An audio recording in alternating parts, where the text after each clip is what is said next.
അടിയന്തരാവസ്ഥക്കാലത്ത് ഏറ്റവും അധികം പോലീസ് അതിക്രമങ്ങൾ നടന്നത് കേരളത്തിലാണ്. മിസ നിയമത്തിന്റെ മറവിൽ പോലീസ് വളഞ്ഞിട്ട് പിടിച്ച് പതിനായിരക്കണക്കിന് ആളുകളെ മർദ്ദിച്ചു. അതും നിരപരാധികളായിരുന്നു അതിൽ കൂടുതലും. Maintenance of internal security act എന്ന് പറയുന്ന കരി നിയമത്തിന്റെ മറവിൽ ഒരുപാട് ആളുകൾക്ക് മർദ്ദനമേറ്റു. ഒട്ടേറെ രാഷ്ട്രീയ നേതാക്കളും ക്രൂര പീഡനത്തിന് ഇരയായി. പലരും ഇപ്പോഴും ജീവിക്കുന്ന രക്തസാക്ഷികളാണ്.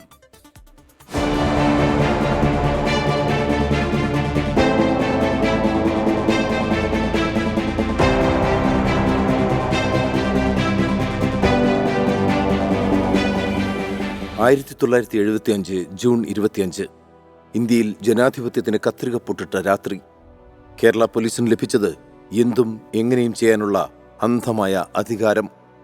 പൈശാചിക ആക്രമണങ്ങൾക്ക് വിധേയരായവരിൽ പ്രമുഖർ CPIM നേതാക്കളായ KR ഗൗരിയമ്മയും പിണറായി വിജയനും.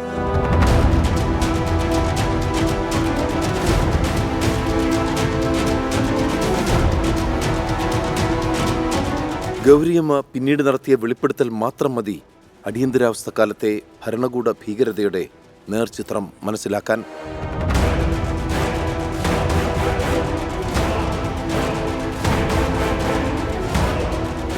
ആദ്യ 6 മാസക്കാലം KR ഗൗരിയമ്മയെ പോലീസ് തടങ്കലിൽ വെച്ചത് ചേർത്തല സ്റ്റേഷനിൽ. പിന്നീടാണ് പൂജപ്പുര സെൻട്രൽ ജയിലിലേക്ക് മാറ്റിയത്. ഏകദേശം 1.5 വർഷത്തെ ജയിൽവാസം.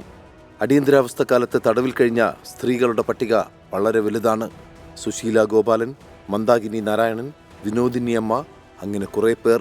പിണറായി വിജയനെ പോലീസ് കൈകാര്യം ചെയ്തത് അതിക്രൂരമായി. കൂത്തുപറമ്പ് MLA ആയിരുന്ന അദ്ദേഹത്തെ സ്റ്റേഷനിൽ കൊണ്ടുപോയി വിവസ്ത്രനാക്കിയ ശേഷം ബോധം മറയുന്നതുവരെ പോലീസുകാർ മാറി മാറി മർദ്ദിച്ചു.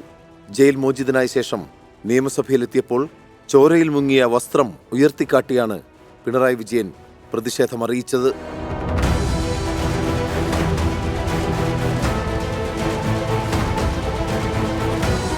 MV Raghavan, Kodiyeri Balakrishnan, TV Thomas, EP Jayarajan, G Sudhakaran, AK Balan തുടങ്ങിയ കമ്മ്യൂണിസ്റ്റ് നേതാക്കൾക്കും ജയിൽവാസം അനുഷ്ഠിക്കേണ്ടി വന്നു.